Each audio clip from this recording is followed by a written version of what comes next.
Welcome to the third round. Pittsburgh's only public affairs talk show in the back of a bar room. The only place in the city of Pittsburgh where people talk politics after the third round of beer, or at least the only place where they film that happening. I am your guest host, Chris Potter, the editor of Pittsburgh City Paper, and by general acclaim, the worst-dressed journalist in all of Pittsburgh, which, believe me, my friends, is saying something. We have a bit of a skeleton crew this evening. It's just myself, again, Chris Potter, and our special guest here, John McCarthy, who teaches history with a sort of urbanist bent, I assume, at Robert Morris University here in the glorious city of Pittsburgh, Pennsylvania. This evening, we will be discussing Bill Peduto's decision to drop out of the mayor's race and urban issues in general and how we hope they will factor out in the upcoming May primary. So let's start just, John, you, I imagine, I'm just going to go out there on a limb and guess that if the race were held today and there were actual, candidates to choose from in it, you would have voted for Bill Peduto, or at least you wanted him to be on that ballot. How did you kind of react when you heard this news of Bill Peduto dropping out?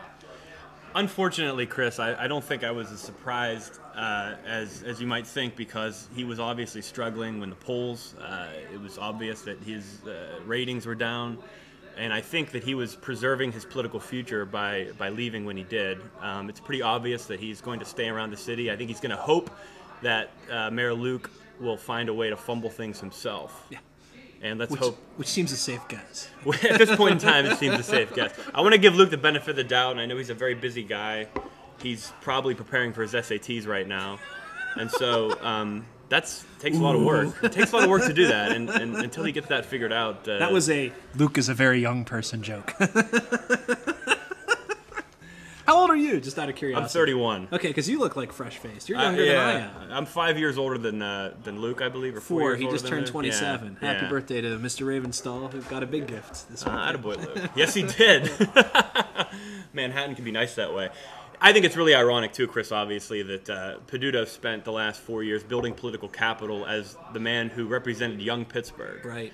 And even though his electorate, his constituency, probably as a whole is younger than Luke's, it's obvious that Luke has gained the most political capital through his age. Sure. And through very little merit of his own. No. Well, I mean, I have to say, we have, in this week's issue, forgive this shameless plug for my paper. In this week's issue, we have an interview coming out with Bill, a partial excerpt of which will be in the print edition, and then we'll do sort of almost the full excerpt, the full transcript on the website. And I have to say that Bill Peduto is in a lot of ways, a pretty angry guy right now. I mean, he's angry especially at me and my brethren in the media, because he feels that we basically just kind of went on this whole sort of, wow, Luke Ravenstall's really young, gosh, and he's getting a flu shot. Look at him get that flu shot. And he was on Letterman. He's got a hairnet. He's got a hairnet doing something in a soup kitchen, and he was on Letterman. He's the first Pittsburgh mayor to put gel in his hair. Right, exactly. I'm curious, you as just a sort of consumer of media, as opposed to, some Grant Street, person or whatever, was that your perception of the media coverage?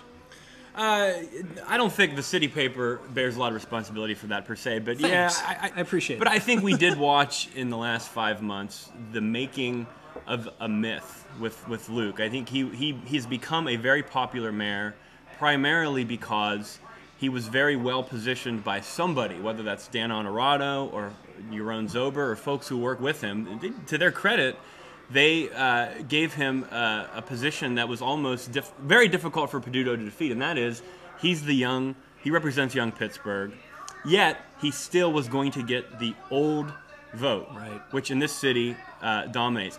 I think the other political reality that Peduto has never been able to address, and I know that he's aware of this, is that you cannot just represent young professionals in this city, because this city is mostly full of older folks, working class folks, city workers, and then the African American constituency, and Sure. Peduto wasn't able to reach out to them.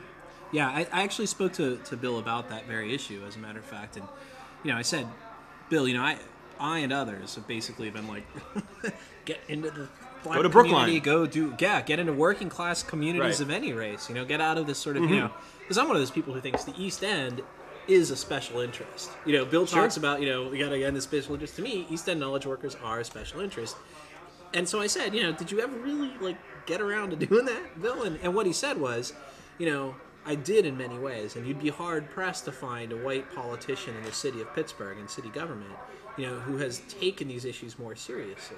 He said, I was helped to move a anti-check cashing place bill, and that. Who's that going to benefit? But neighborhood business districts, especially in struggling communities, of which you have to number many African American neighborhoods in the city among that category. He said the problem is I've connected with a lot of leaders, not necessarily political leaders, but a lot of just regular folks, just don't know who the hell I am. I mean, that's essentially what he said to me. And so, so he's got that on the one hand. People it hasn't filtered down. That consciousness hasn't filtered down yet.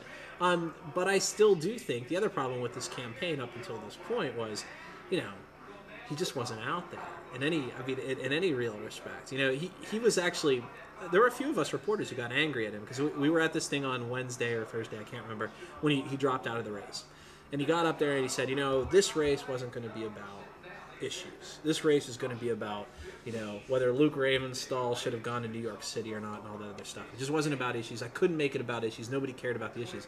And one of my colleagues in the press just said, Bill, have you had a press release? Have you had a press conference as a campaign? Have you released a position paper? And about any of these issues that supposedly matter so much to you and that you're so upset that nobody's talking about? And the answer to that question, as far as I know, is no. The campaign never really did that. I mean, is that your sense too? I think, yeah, generally, and I think a good example of that would be the issue of transit, which Peduto is sort of famous for being one of these new urbanists who's into traditional neighborhoods, and that's very, very much part of what mass transit is about. The Pat Transit cuts that Honorado announced, there was no... The opposition that exists to the transit cuts seems to be coming from organizations like Save Our Transit. Right. And Peduto never assumed ownership of that opposition. And I think that was a missed opportunity he had to give himself some distance between him and Ravenstahl. Right. Ravenstahl has handled that, I think, with dexterity.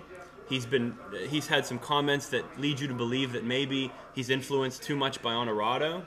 Peduto never took advantage of that, and I thought that was his main opportunity to say, I'm representing the interests of the city of Pittsburgh against this regional transit authority, and it's not clear that the mayor is representing those interests as well. And it's clearly within the interests of the city of Pittsburgh to prevent as many of those cuts from happening as possible. So I think that's a good example. Sure. And did he hold a press conference? Did he say, I'm announcing an alternative plan to the transit cuts. I'm going to advocate at the state legislature. I'm going to talk to Rendell separately from Ravenstahl. I never saw that. Let's talk a bit about, because obviously Bill Peduto has left us. He has forsaken us, at least in terms of the May primary. Maybe we'll see him in November. But let's just talk about this issue of transit, because you are an urban historian. How important is transit to the survival of a city, be it Pittsburgh or any other? I mean, how significant is this issue? And, what's your sense of, because we did have this thing where there were going to be these massive cuts, and then the Port Authority said, well, they're not going to be quite as big as we said they were going to be. They're going to be a lot less than that. Here's an interesting thing. I think Pittsburgh sometimes is behind the times. Sometimes. Okay, all the time. all the time, except for Steelers or something. Right. No, but... And the transit was actually an example of how that was a good thing, because most cities 50 years ago, whenever their populations were declining, they gently cut transit every 5 years, 5 bus routes a year. That never really happened here. Instead, what we have is a crisis, and now we're going to cut 100 routes. Right. But that never really happened. So Pittsburgh is like the 30th biggest metropolitan area in the country, but it has the 14th or 13th largest transit authority. Right. Now, some people might look at that and say that's inefficient. But if you are into urban living and into urban issues, that's actually obviously a good thing. And one of the reasons why cities are being revitalized today is because people like having easy access to transit. That's one of the reasons why people are moving to New York in such large numbers, and Philadelphia, and all these cities that are seeing their populations kind of, perk back up again. And so I think Pittsburgh, because it never bothered to address that issue, and maybe that was wrong, maybe there is an efficiency and the Port Authority guys are making pensions, whatever. I think today that's an asset. Right. And I think a lot of the things that appear to be obsolete about Pittsburgh are the things that people who move here from somewhere else like the most. Right. Old homes, compact, narrow streets, pedestrian-friendly streets, difficult to drive on, difficult to find directions to, but very, very nice if you like city neighborhoods. Right. And so the transit issue is a good example of that. And I don't think anyone's putting it in that perspective. Clearly, it's important for the working poor to have access to transit, and that's a very, very important issue. And that should be the fundamental reason why I think that these routes get saved. But there's also these other things that if you want to be cynical and Machiavellian about politics, you can exploit. If you want to have another rationale for saving transit, you could say, hey, look, it's about Richard Florida knowledge worker people having access to this kind of thing as well, because this is what makes Boston so popular, and this is what makes Chicago so popular. And again, I don't know if Peduto was able to do that. I'm sure he recognized that. Right. And everyone knows he's much more transit-friendly than most other councilmen. But the general public didn't know that when this was going down. And that's just to jump, and I want to continue with this subject of transit as well. But I mean, this is one of the things that surprised me. I did this interview with Peduto, and I talked about this. I said, you know, Bill, a lot of people, including myself, because I've raised this issue with Peduto and in my column as well. I've said, you know, why isn't Peduto out there? This is his issue. This is like an issue that he kind of made his bones on. Why isn't he doing this? And I said, why, Bill? Have you not done this? And he said, you know, it's hard because you think that people pay attention. And I just felt like everybody kind of knew that this was where I was as a candidate and as a person, that this is kind of what was interesting to me. And then he said, but you know what? That's not true. You constantly have to reintroduce yourself and redefine yourself for people, because otherwise, most of the time, they're just not paying that much attention. It's not about what you say. It's about when you say it, how often you say it, and who's hearing it. And the issue wasn't what he was saying or what he felt or where he stood or how he voted, but who was aware of what he was doing. And that's clearly where I think his frustration with the media came into play. And he had some good reason for thinking that. Sure. But at the end of the day, that's still, unfortunately, I think the responsibility of the politician to capture and shape your image and control your message. I mean, as a media person, I totally agree with you. It's pretty hard to, you know, there was one point in this interview, which it was great. I mean, he says to me at one point, you know, I was the guy when people wanted, when reporters wanted to get somebody to criticize Luke Ravenstahl for, you know, anything, for hiring for trying to make Dennis Regan the head of public safety, for any of these issues, I was the guy they called. And I said, you know, Bill, you're the first politician I've ever met who's actually complained that reporters called you up so you could score political points on an opponent. Like, you're the first person to ever actually make that complaint. When a reporter calls you and you're a politician, it's not annoying unless, of course, there's some kind of scandal. Right. And he's obviously clean on that. Right. It's an opportunity. Yeah, but see, he didn't. And this is like the thing that you both love and hate about Bill Peduto in a way, is that, well, you know, what he then said is, look, you know, I was in this race for these particular issues. It was, you know, pension liability and, you know, the tax base and neighborhood development and infrastructure and, you know, all this other stuff. Nobody ever wanted to talk about that stuff, but that's the stuff I care about. And, you know, honestly, the best and worst thing about Bill Peduto is he really does care about that. He will bend your ear. He's a policy wonk. Right, exactly. He's a policy And he said wonk. at one point, I said, you know, why aren't you doing more of this? And he said, because good public servant, bad politician. That's what he said.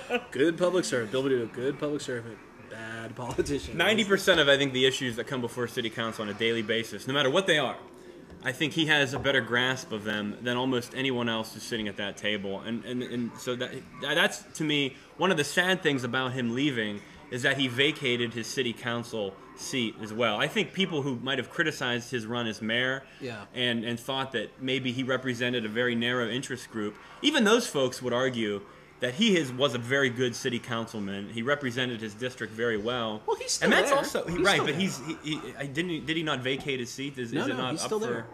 He won in 2005. True. He's holding on to that seat until 2009 when he would have to defend Oh, so he is going to stay. Okay, good. He is going to stay, yes. That's good to know then. I was wrong about that, and that's a good thing. Yeah, sure. No, I have a sense we have not heard the last of Bill Peduto this year. Let me jump back to this transit question, though. I mean, now that the Port Authority has kind of scaled back the extent of its cuts, do you, as a transit advocate and an urban historian, I mean, are we Was this a positive thing that happened here? Because one of the things that people say is, the Port Authority does this to us every 2 years. It seems like, Sure. We're not gonna have any transit. We have to get rid of like all the buses and all that stuff. And then suddenly it's not that bad, and everybody's like, "What the hell was that all about?" Kind of, what's your sense of where we stand now with transit? Well, I have a conspiracy theory that. This is the internet, so you should absolutely this will fit perfectly well on YouTube, right? I think that. And this happened 2 years ago. Rendell, quote unquote, saved transit a couple years ago by shifting money from various state funding sources. And then he said that his second term was going to be dedicated, in part at least, to solving this problem permanently. So what happens next is not that transit is solved permanently, but instead that Dan Honorado is the guy. He's the bad cop, and Rendell is the good cop. Right. And Honorado is willing to stand out there and make these cuts. And my little conspiracy theory is Honorado makes the cuts, knowing that Rendell's going to propose something in the state that'll save most of it. Rendell saves transit, hopefully, by shifting money around again and bending the legislature, and the cuts aren't quite as severe. And then, in turn, Honorado runs for governor, which he probably will do, and has the endorsement of Ed Rendell. When Dan Honorado came to county executive, he said to the Post-Gazette, the book I'm reading to inspire me to be county executive is A Prayer for the City, which is a biography of Ed Rendell's first 4 years as the mayor of Philadelphia when Philadelphia was facing its own fiscal crisis. So his model for governance is Ed Rendell as mayor of Philadelphia. And Rendell positioned himself as a tough-talking, moderate guy who's willing to face the municipal unions. And that's exactly what Honorado, I think, is trying to do now as well. That's it. So you've read Rendell's book? I have, yeah. You're probably like the only person in Pittsburgh who has. So what insight does this give you about what we can expect from Dan Honorado in the years to come here? Nothing should... These stories you're hearing about the pension stuff with the Port Authority and the unions being quote-unquote greedy and that kind of thing, that's kind of out of the playbook that Rendell used whenever he was trying to get the unions in Philadelphia to accept cuts and wage freezes and these kinds of things. And he defeated the unions, Rendell did. And maybe that was a good thing at the time because Philadelphia was bankrupt like Pittsburgh is. But in terms of style of governance, I think Honorado is positioning himself that way. He knows that the county is more Republican and conservative than it was 20 years ago, even though it's still overwhelmingly Democrat. The county, because of the suburbs and all that. Right. And I think that his way of handling transit is his way of positioning himself not only with Republicans in the county, but Republicans in the state of Pennsylvania. Because when he runs for governor, he can say, I'm a Democrat, but I stood up to the liberals in Pittsburgh, and I cut transit, and I did all that, and the pensions, and I exposed all that kind of taxpayer populist stuff that people respond to, especially in rural areas. This is actually fascinating because you just touched on something that Bill Peduto himself does. I mean, Bill Peduto also styles himself as taking on the municipal unions. He was the guy who was going to force those firefighters to renegotiate their contract and really kind of take the tar out of them and all that stuff. And in a way, I mean, one of the things I remember, and the tragedy of the Bill Peduto campaign, or just one of them, is that he was one of the first politicians in Western Pennsylvania to come out publicly and support Ed Rendell for governor, because back then it was in 2002 it was Rendell against Bob Casey and all the unions supported Casey. All the other Western Pennsylvania politicians were behind Bob Casey. Right. Peduto comes out for Rendell because he's a new Democrat, just like Peduto is. So my question to you, I guess, is if you've got Honorado kind of saying we gotta deal with this public transit union, and on the one hand, and then you've got Peduto on the other hand saying we got to deal with these firefighters or whatever. Is there really that much of it, even though they kind of they're on opposite sides of this? I mean, is Peduto are they really that much different, Peduto and Honorado, and if so, how? Well, that's a really good question, and I honestly, Chris, don't know the answer to that. But one difference is in their political background, and that is Honorado has come up through the traditional channels of the Democratic Party, and he's much more connected to the Democratic committee men and the party members and that kind of thing. And it's pretty obvious that his influence helped Ravenstall get the party's endorsement. Oh, yeah, no question. So he comes through, I don't want to call it the machine, but what's left of the Democratic political machine.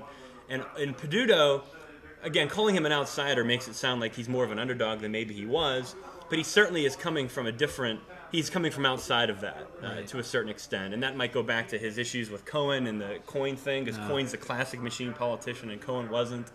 But that is, I think, also why Peduto calls himself somebody who's an outsider.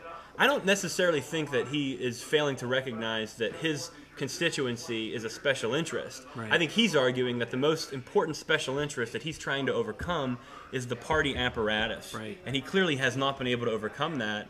And, you know, the last several elections, whoever the party endorses wins the election. Sure. There was a sense whenever O'Connor got endorsed by the Democrats in 2005 that was kind of it. Right. Let me ask you though, because you mentioned Coyne, and this is for those playing along at home, that you're referring to the 1996 campaign. This is Dan Cohen, Bill Peduto's former boss, city councilor representing the same neighborhoods that Bill Peduto now represents today. Ran a really kind of bruising negative campaign against Bill Coyne. Lost badly, suffered badly. Everybody hated his guts. Everybody hated Peduto's guts for being his campaign manager. It was ugly. And yet, you know, a lot of people, you know, if when they hear you say, the tens of people who will watch this broadcast on YouTube are going to hear you say, dozens of people. Coyne, fistfuls of listeners is what we have here, my friend. Are going to when they hear you say Coyne was this machine politician, they're going to say, you know what? He was a really good guy. I mean, Bill Coyne was a really good guy. Sure. His politics were great on issues of choice. His politics were great on issues of labor and all that stuff. And I guess I just sort of raised that because what is the? There must be something that this machine has going for it, isn't it? And I mean, is it just like it's fantastic? The issue of the party itself. Being a machine or whatever, that isn't necessarily a negative at all. I mean, you know, there's a whole, when you study urban history and people talk about, political machines were corrupt, they also elevated immigrants who had no voice into city politics. They got them jobs. There was the welfare agency before there was such a thing in American government. I think what's dangerous in Pittsburgh, it's not so much that the Democratic Party machine is set up the way it is, it's that there needs to be legitimate choices. And sometimes they can come from within the machine. There's two candidates who are both coming up through the party that fight each other. And that's sort of how O'Connor and Murphy were for a little while, I suppose. But I think that when people now, today in Pittsburgh, say bad things about the Democratic Party as a structure, they're arguing that there really isn't anywhere else to turn. And part of that, I think, is due to the fact that the city population has declined so much that we don't have those quote-unquote outsiders that other cities do. How did Rudy Giuliani get elected in New York City? Which is a heavily Democratic Hundreds city. of thousands of affluent residents moved there and were not culturally attuned to the traditional Democratic way of running things, and they voted for Giuliani for better or worse. We haven't had that in Pittsburgh, and I think as a result of that, the demographics line up in favor of the candidates that come through those traditional channels of power. And that isn't necessarily a bad thing. There's been many, many great guys who have come through. David Lawrence was clearly a great mayor, classic machine politician. The quintessential machine politician. We were talking earlier about Frank Pastella. He's a great guy. You know, and plenty of other guys like him. But it does mean that it makes choices more difficult if the demographics don't line up your way. So, given the demographics that we have, and what I assume would be your desire to not throw out the baby with the bathwater, how would you change the way? And finally, assuming that the Republicans aren't going to get their shit together for a very long time to come. We can assume that.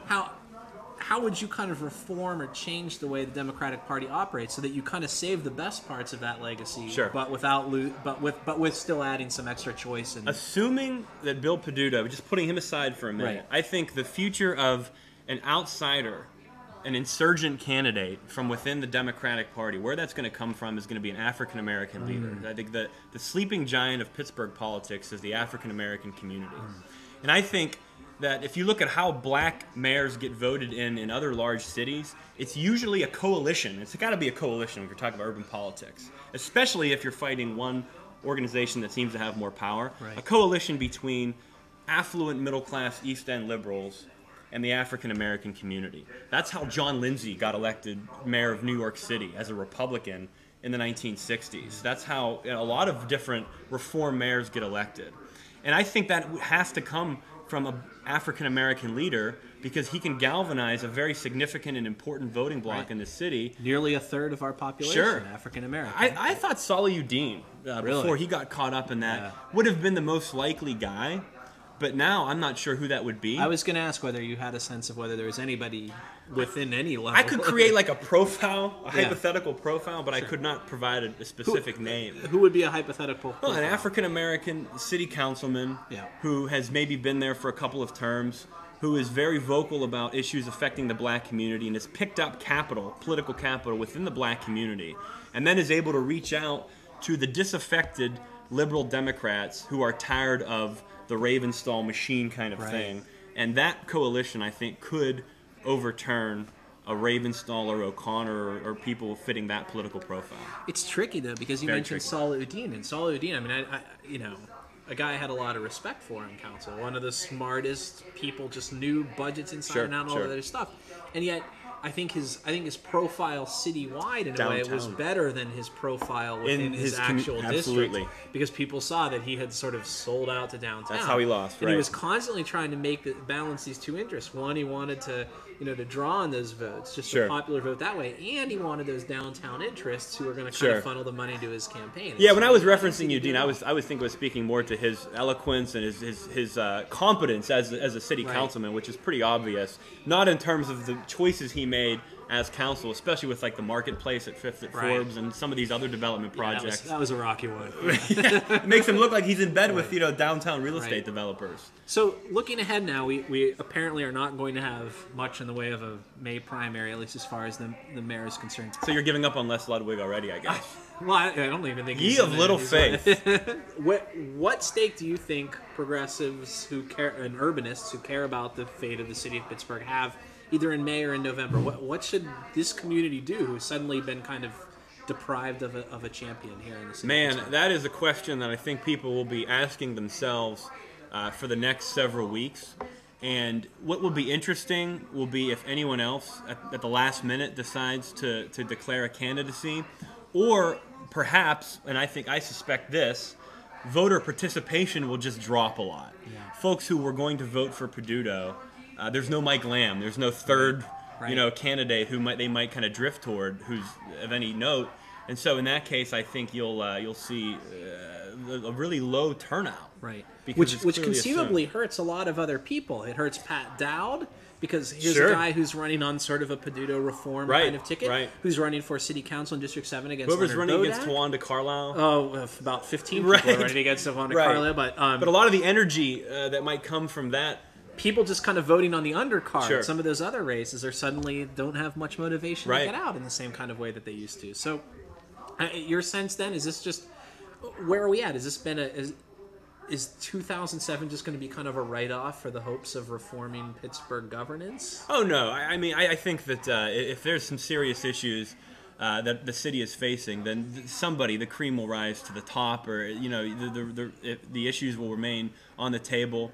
And this is such a weird past 2 years for Pittsburgh politics. No one could have predicted that what has happened since Bob O'Connor has died would have happened. The reason why Ravenstall got there in the first place was this weird battle in city council that elevates him to council president at the age of 12. And, no one was... That was our second Luke Ravenstall is a very young person joke. So it's actually his pre-SATs that he's studying for now. I've got to back up a little bit. But, so because of that, because the circumstances are so weird right now, I think there's going to be a lot of reorientation and people kind of sitting back, but there was always going to be room for a true reformer, and that'll happen. And it probably could be Peduto at the end of the day. He's only in his early 40s.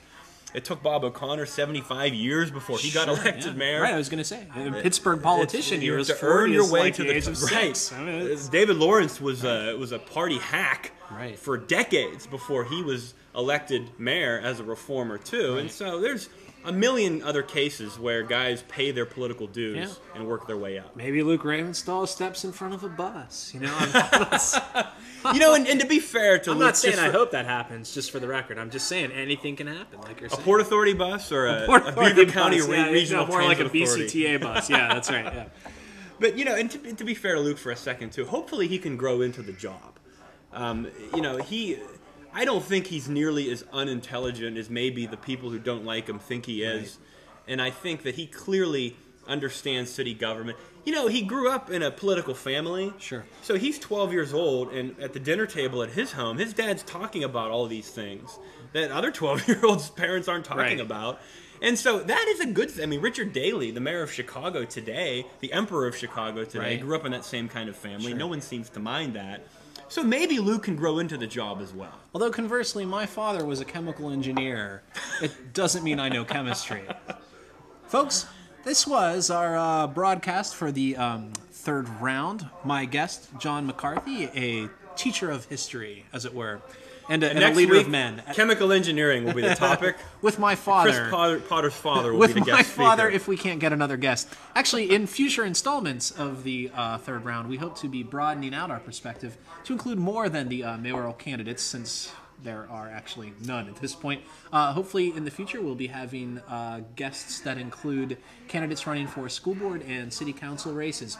I hope you'll join us here on YouTube and in the back room of Gooskie's Bar, where John McCarthy and I are going to now get hammered. So thanks very much for joining us. Thanks to Cheers, Keith Chris. Tassick. Cheers to you, sir. Thanks for joining us. And thanks to Keith Tassick for all of his fine work here this evening. Take care. May God bless you, and God bless the United States of America. God, I've always wanted to say that.